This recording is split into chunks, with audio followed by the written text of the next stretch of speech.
the Mississippi Crop Situation Podcast featuring the Crop Doctors. Good Monday morning from the Crop Doctors Podcast studio in Stoneville. Tom and I have Erick on the phone. Erick called in on Monday morning because it's about 65 degrees outside right now. We want to talk about planting corn, or the possibility of planting corn. If not now, then in the next several days to a couple of weeks. Is that a diplomatic way to say that, guys? Absolutely. That'd be fine. I would think so. So, Erick, I saw Donnie Miller at a meeting last week, and Donnie's at St. Joe, Louisiana, and he said that when he was on his way to that meeting that he actually saw a planter running down there and maybe had even talked to another guy that had started, and that would have been like February 21st, I think, is the day that I saw Donnie's. But it has been warm for several days now. So that's what we're going to talk about, and then just really all things corn planting too. Erick had hit us up, I guess, at the consultants meeting. Erick is when you and I talked first week of February, and we talked about doing a corn planting podcast, and then Erick had to move offices and didn't get a chance to come over. How'd that go, Erick? Did you get all that stuff moved? Yeah, it's moved anyway. It's done. That's the best thing I can say about that. Just add 18 months to whatever the expectation is for you to move back into that building, and that might put you within the close proximity of when that actual date will be. It'd probably be at least that anyway. I think the number that we're hearing is about 2 years, but hopefully have a fresh building to move back into. Just glad I did not get asked or enlisted or hired to move Dr. Bird's office. For those of you listening that have never seen John Bird's office, I really can't even describe it. I can say that he can find anything in there, which is amazing. But there is a lot of stuff, or was a lot of stuff in Bird's office. So, Erick, before we get into corn planting, I had a flat Friday night. Changed a flat on the side of the road, which no big deal. It was a good divided 4-lane road, good shoulder. So we're in my wife's car. Put the donut spare on. The donut spare is flat. Luckily, had a little portable air pump. Air up the donut spare, no problem. Several things obviously could have gone wrong in that little operation. So what's the kookiest place you've ever had to change a flat tire? Oh, man. I haven't had a lot of really bad ones anyway, but we had one out at the hunt club a couple of years ago. It was in the fall when we were planting plots, and anyway, I was pulling a fertilizer buggy with pickup and realized that the truck tire was not going to make it back to anywhere. So luckily we were able to get to some high ground and get it up on a road on a shoulder, get it off anyway.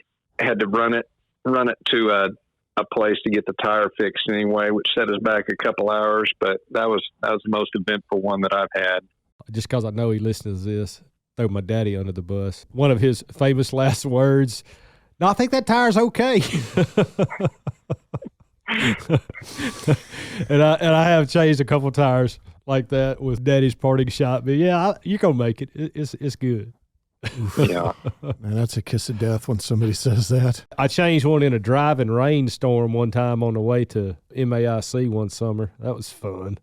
I was actually in a parking lot though. It just happened. I don't remember what little town in South Mississippi I was going through, but it blew right in a good spot that I was able to at least do it, not on the side of the road, but it was hammering rain. All right, Erick, I think first question we probably should refresh ourselves with is soil temperature required for planting corn. 50 degrees is the magic temperature for corn. If soil temperatures are below 50 degrees, then basically no growth will occur. So that's the absolute minimum. Anything above 50 degrees, then germination and growth will proceed. And the warmer it is, the more favorable it is, and the quicker the emergence rate will be, which generally increases your chances for success. So the absolute minimum is 50 degrees. You would prefer that soil temperatures were up at 55 degrees or warmer.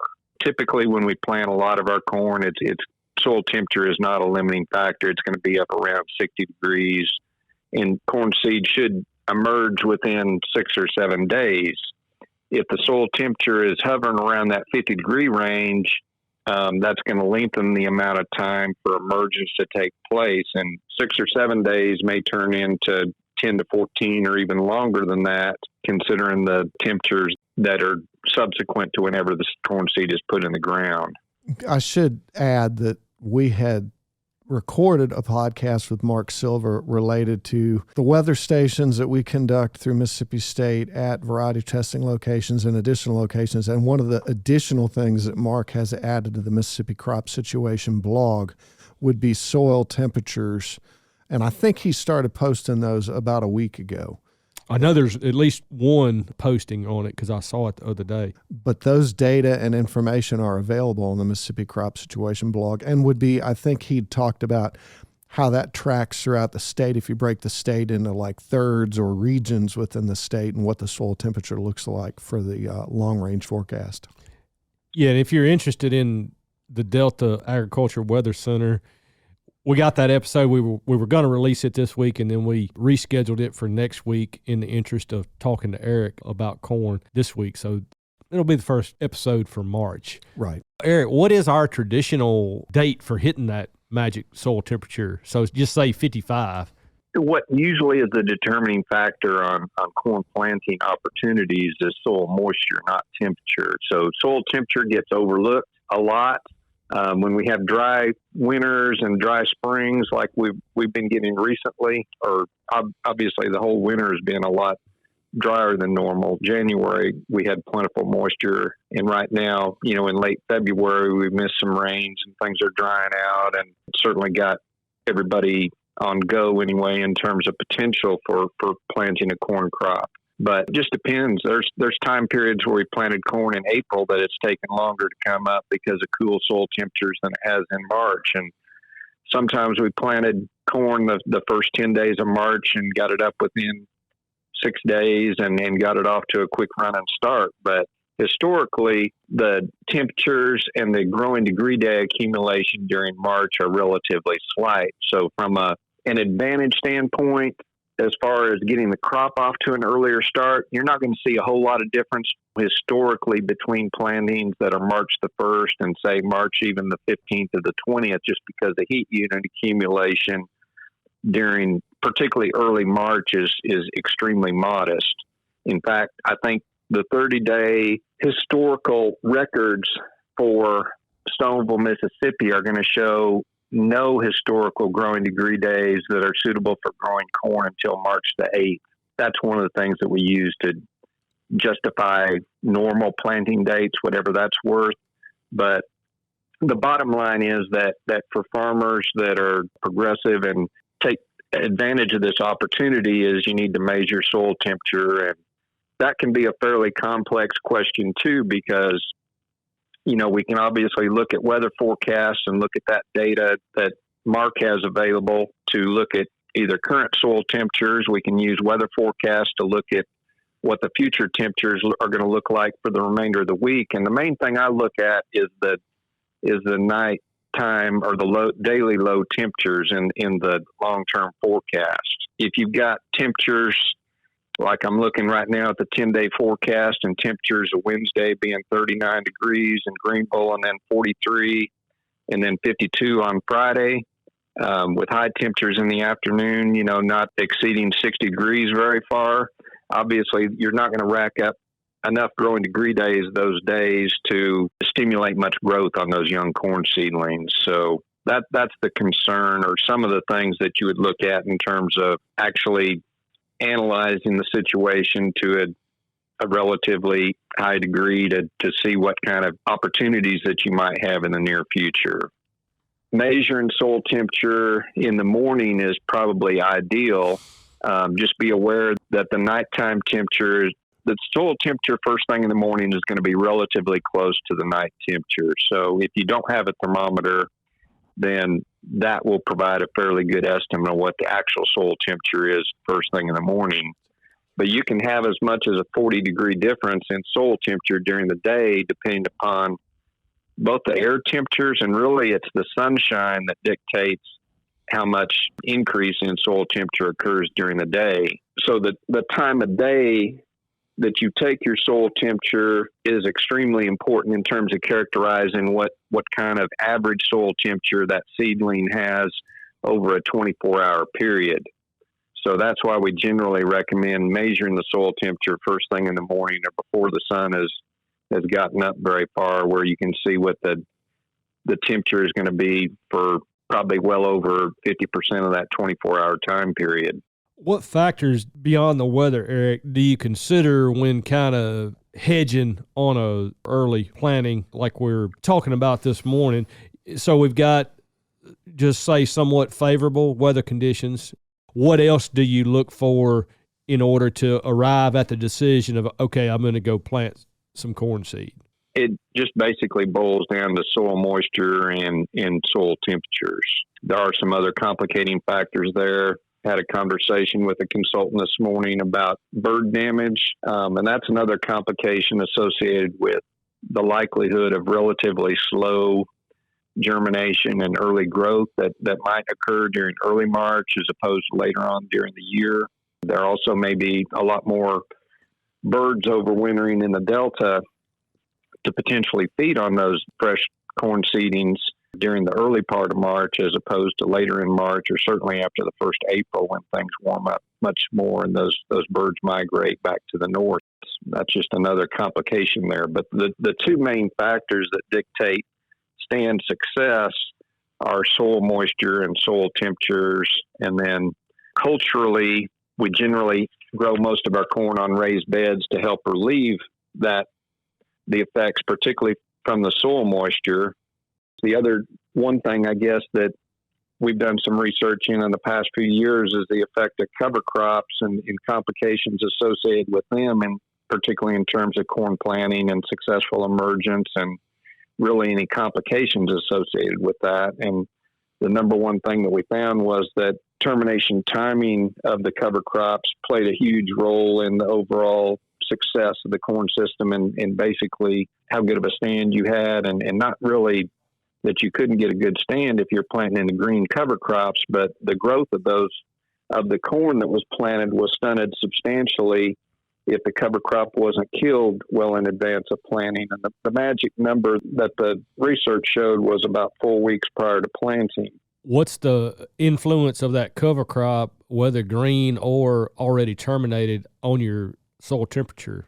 It makes a considerable difference there. And that's one thing that the literature, or the thing that our research, I think, is going to show, that the effect of those cover crops and particularly the green vegetation was basically retarding the soil temperature, keeping it cooler and keeping the corn from growing at the same rate that it would compared to if you had cover crops or any vegetation for that matter that was killed well in advance of planting and was basically dead, so that the solar radiation is absorbed into the soil. You get that daily warming effect that I mentioned earlier, that could be as much as a 40-degree difference between nighttime temperature in the 30s and afternoon soil temperatures that are well up above 70 degrees on a bright sunny day.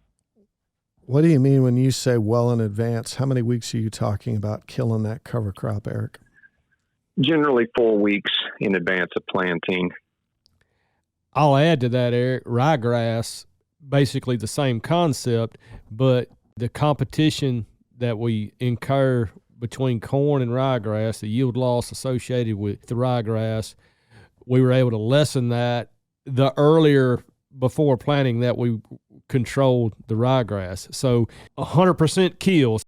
This would strictly be plot work, so multiple applications, nothing practical. But when the corn planter went through the field, we were at 100% control of the ryegrass. It was completely dead. Nothing ever came back. We got a yield difference between a plot that was controlled either 0 or 7 days before planting, compared with one that was controlled 28 days or 35 days, meaning that there was still some competition with that ryegrass residue, and didn't measure the soil temperature and the things that we're talking about here. So I don't know what the cause of the yield loss from the competition was, but there was definitely differences in yield among those plots, and that would just fall right in line with what you're describing on the cover crops. Yeah, absolutely. And if we think about what our traditional stale seed bed system is in the South, this isn't something novel as far as knowing when to burn down green vegetation in advance of planting. But the cover crops are something that we're growing to, conserve the soil, provide some benefits and so forth. So, obviously there's some benefits from that green vegetation and the vegetative development that occurs over the course of the winter and the early spring. But if we do allow it to basically play out or continue growing too close to planting, there's certainly a lot of different complications that come into play that basically risk various complications and yield loss associated with the subsequent row crop that you're going to plant behind it. So there's a lot of different things that are going on there. You could have nitrogen immobilization from a cereal cover crop. You could have reduction of soil temperatures that are affecting things. You could have various pest issues, whether it be insect pest or diseases, possibly, and then weed complications. You could have ryegrass mixed in with the cover crop there as well, that whatever herbicide that you're applying, there certainly may be complications there where you have escapes that are going to be extremely risky and detrimental to your crop as well. You could also have cover crop that fails to die from whatever control measure you apply to it. It seems like that has become pretty routine. It's usually not wide scale, but we'll have a portion of it that just for whatever reason doesn't die, whether that's one species in a blend or a portion of the acres where the majority of it, we controlled all the species in the blend, but then on a smaller portion of the acres, some of it doesn't die. And that can be incredibly frustrating because there's really no explanation for it oftentimes. And usually the subsequent treatment does not work as you would expect it to. Just something about when a plant survives a herbicide, it's generally harder to control with the second application. And that's whether that's cover crop, weed, volunteer crop, doesn't matter. If it lives one time, it's that much harder to kill the second time. Yeah, and I was just going to add the seedling disease situation. So long as you're managing or removing that cover crop with plenty of time before you plant the corn, that's going to benefit your soil temperature, because when you talked about retarding the soil temperature or the temperature that would increase over time naturally, anything where you keep that temperature low can be a huge problem for any of those seedling disease issues. I had a couple other things, I guess, regarding the question that y'all presented earlier on about complications or other cultural factors. And I'll add, I guess, that, when we do get opportunities to plant early like this, conditions are likely to be more marginal. So some of the cultural things that we take for granted, like the size of the raised beds or presence of raised beds, some fields may not even have raised beds on them. That and soil texture may come into play as far as the likely success of planting a corn stand during these abnormally early conditions. And obviously a tall bed and soils that have good internal drainage are going to encourage the likelihood of achieving a good stand. Invariably, it seems like I get a lot of questions every year, when we do have good conditions like this, that folks take advantage of running out and planting, some heavy clay soils or soils that don't have very tall beds. And those are the types of things that you might consider in picking the fields that you plant.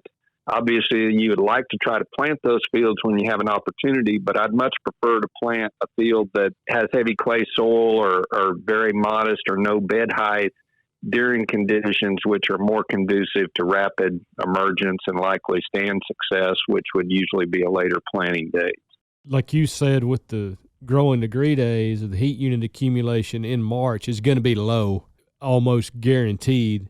So that crop not going to grow off as fast as it would if it was a lot warmer. So there's a whole lot of time that it's got to survive, and the conditions could go really bad in the next 6 weeks or so, really. Yeah. Throughout the entire corn planting season, you've got to figure that regardless of the day that you plant, you're going to get a saturating rainfall event before that corn seed comes up. And that is a substantial risk that we deal with that other areas of the country don't appreciate, you might say, and we may not even appreciate it, I guess. But the main source of issues in most of the corn stands is usually that wet saturating rainfall event that occurs before the corn seed emerges, and that's the time period when it's most vulnerable to wet conditions. So again, the taller the bed is and the better your internal drainage is on your soil type, the more likelihood that seedling is going to be able to survive and produce a vigorous plant that is going to be productive, and you're going to get out of it what you intended to. Speaking of emergence, talk about the uniformity of emergence and the importance of that. Corn is much more sensitive to stand uniformity, not just from a geometrical standpoint, but each of the neighboring plants needs to be the same size in order for the plant to realize its full capabilities. Corn is a plant that is only going to produce one stalk. It's going to produce a certain number of leaves, and normally 1 year per plant.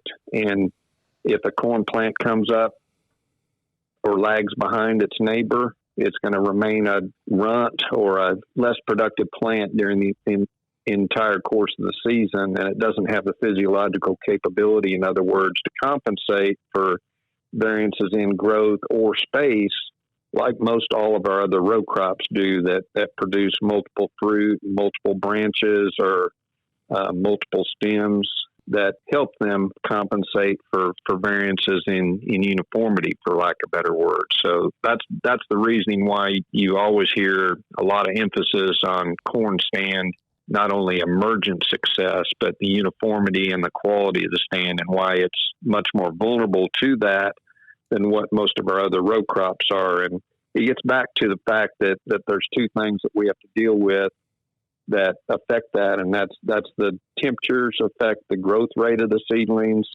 and then our wet climate is going to provide enough soil saturation that it's going to cause anaerobic conditions to possibly stun our seedlings during the springtime as well. And the quicker the growth rate is during this time period, the more likelihood you are of achieving success in terms of the quality of your stand.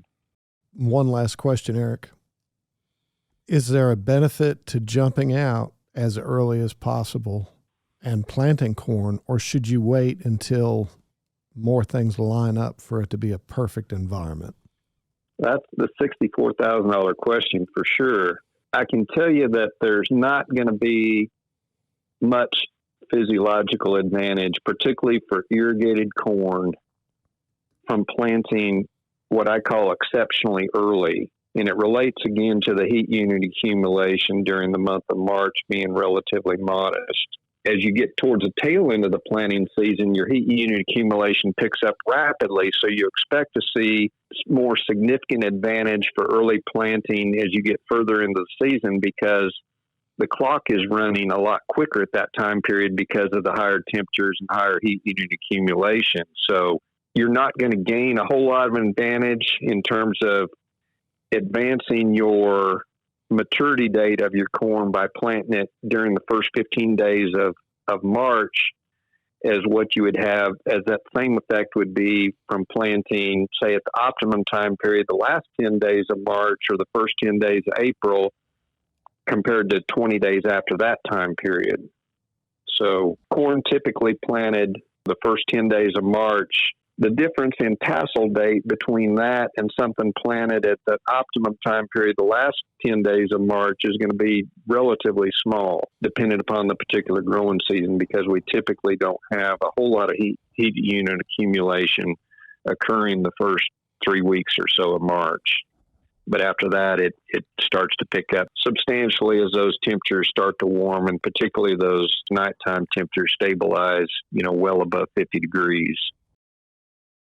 Eric, thanks for your time this morning. I think that's important information as we begin this early season at this point. Well, thank you. If there's anything I can ever do to help, be sure and call or contact any of us. Thanks, buddy. See you, Eric. Thank you. The Mississippi Crop Situation Podcast is a production of Mississippi State University Extension.